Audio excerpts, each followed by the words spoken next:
Hello Booktube, c'est Jess et bienvenue aujourd'hui sur ma chaîne pour une nouvelle vidéo BookTalk. Et aujourd'hui je vais te parler de Petit Gros de Benoît Grelot aux éditions Fleurus. Pour ne pas changer ce livre, eh bien je l'ai vu sur la chaîne et l'Instagram de Piketty Bookin.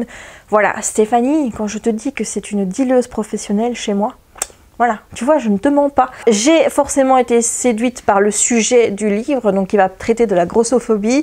Étant une personne ronde, c'est quelque chose qui me concerne directement. Donc forcément, un livre qui va traiter de la grossophobie, c'est un sujet qui me parle, qui me plaît et sur lequel j'ai envie de lire. Alors dans ce livre, on va suivre Axel, qui est un jeune homme qui est gros, et on va le suivre pendant plusieurs passages de sa vie. À l'âge de 14 ans, je pense, au début de l'histoire, jusqu'à ses 17-18 ans. Les chapitres qui le concernent sont entrecoupés par des chapitres où l'on suit une personne adulte dont le nom nous est caché pendant tout le livre, personne qui fait de la boxe, qui est devenue une personnalité très importante dans le monde de la boxe, puisque là, je pense que cette personne est au championnat d'Europe ou du monde, je ne sais plus lequel des deux. Je vais pas non plus t'en raconter trop sur l'histoire, parce que je pense que c'est une histoire qui se laisse bien découvrir. Personnellement, je suis rentrée dans le livre sans même lire la 4e de couverture, donc c'est pour te dire, hein, je ne savais pas de quoi ça parlait, à part le fait qu'on allait suivre un petit gros. Voilà, c'est tout ce que je savais. Alors, qu'est-ce que j'ai aimé dans ce bouquin? Ben, forcément, j'ai été très touchée par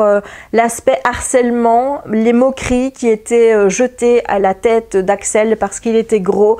Il y a une scène tout particulièrement qui m'a vraiment beaucoup ému. C'est un moment où il est en salle d'études et il a un journal intime, il faut savoir, donc il écrit dans son journal intime tous les soirs.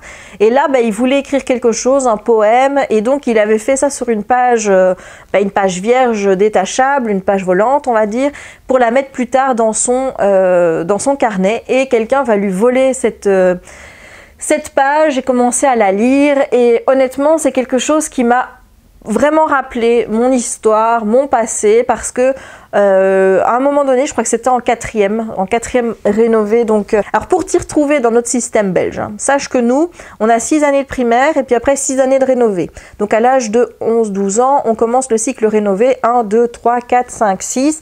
La 6e année étant la rhétorique et la dernière avant d'aller à la fac. Donc moi, là, on était en 4e. Donc je ne sais pas, la 4e, si ça correspond à une année de collège ou une année de lycée chez toi, je n'en ai aucune idée.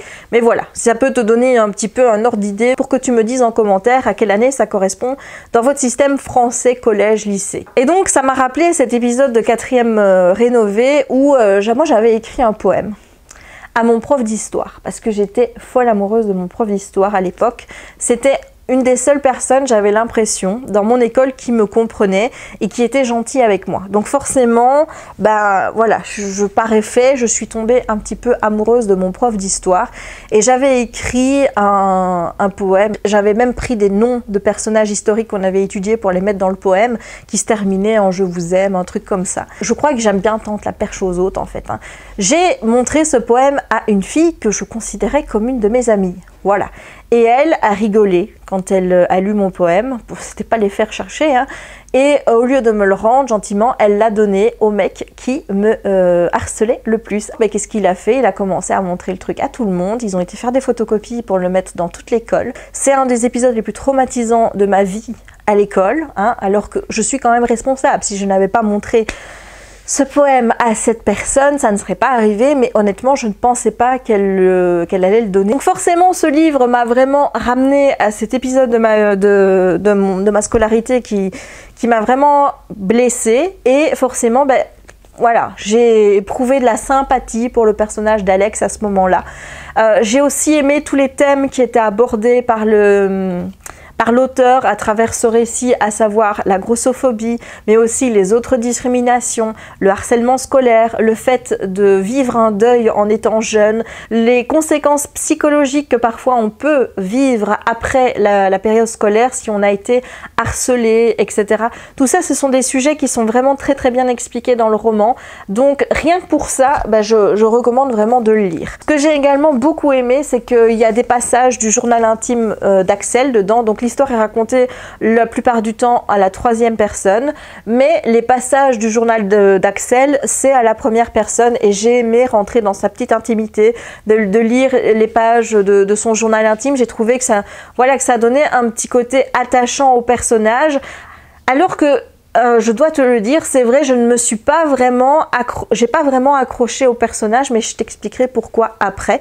Et ce que j'ai beaucoup aimé, c'est que pendant tout le roman, il y a le même leitmotiv, le même fil rouge qui revient, c'est de dire aux jeunes que quoi qu'il arrive dans la vie, même si on vit des épreuves difficiles, il ne faut jamais baisser les bras. C'est un leitmotiv qui revient à plusieurs moments. Le moment où Axel a difficile à vivre son adolescence parce qu'il est trop gros, que les autres se moquent de lui, qu'il a envie d'en finir.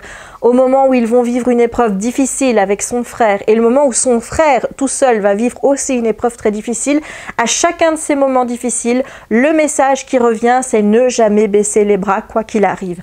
Et je trouve que c'est un message très très important à faire passer aux jeunes, surtout à cette période où c'est difficile et où je vois encore qu'il y a beaucoup de jeunes qui se suicident, surtout avec des cas d'harcèlement scolaire, etc.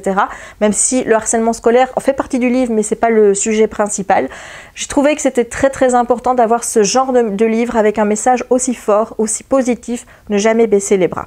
Maintenant, je ne lui ai mis que 3,5 sur 5 parce qu'il y a des choses qui m'ont un petit peu dérangée dans ce récit.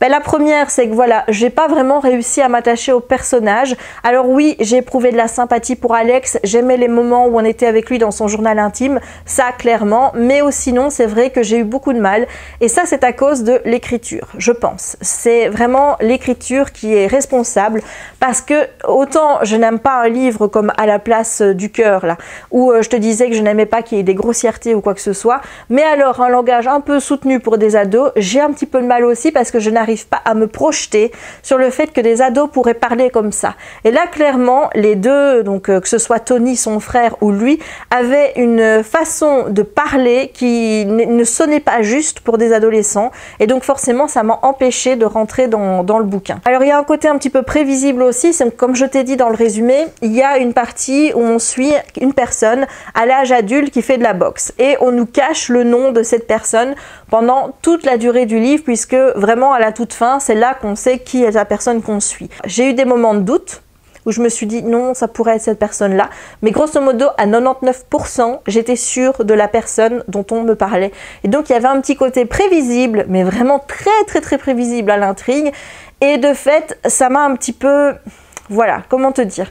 Ça m'a un petit peu refroidi parce que je vois pas pourquoi faire toute cette dose de mystère depuis le début en cachant la personne, alors que c'est évident que la personne adulte qu'on suit, c'est cette personne-là. Bon, je ne dirai pas son nom évidemment parce que j'ai pas non plus envie de spoiler l'histoire. Donc c'est vraiment des petits bémols, mais grosso modo, je recommande quand même la lecture de ce bouquin pour le côté positif qu'il dégage, les sujets qui sont abordés, mais surtout le fait que voilà, la leçon à en tirer, c'est il faut jamais baisser les bras, quoi qu'il arrive dans la vie. Et bien voilà, j'en ai terminé avec ce book talk sur Petit Gros. J'espère que la vidéo t'aura plu. Si c'est le cas, n'hésite pas à laisser un petit pouce en l'air pour m'encourager. N'hésite pas non plus à commenter la vidéo pour me dire si tu as envie de lire ce livre, si je t'ai donné envie de lire ce livre. C'est vrai que ça me fait plaisir de savoir quand tu te fies à mon avis et que tu as envie de lire un bouquin parce que tu as vu mon engouement ou parce que le sujet abordé te plaisait. Donc n'hésite pas à me dire si le livre te tente. N'hésite pas non plus à me dire si tu as lu le livre et si tu l'as aimé, si tu as un avis qui diffère du mien. Je serais ravie d'en discuter avec toi. Et n'oublie pas bien sûr de t'abonner si ce n'est pas encore fait pour ne manquer aucune de mes prochaines vidéos. Il ne me reste donc plus qu'à te souhaiter une bonne journée ou une bonne soirée suivant le moment où tu regarderas cette vidéo et à te dire à très bientôt pour de nouvelles aventures livresques ou pas. Ciao!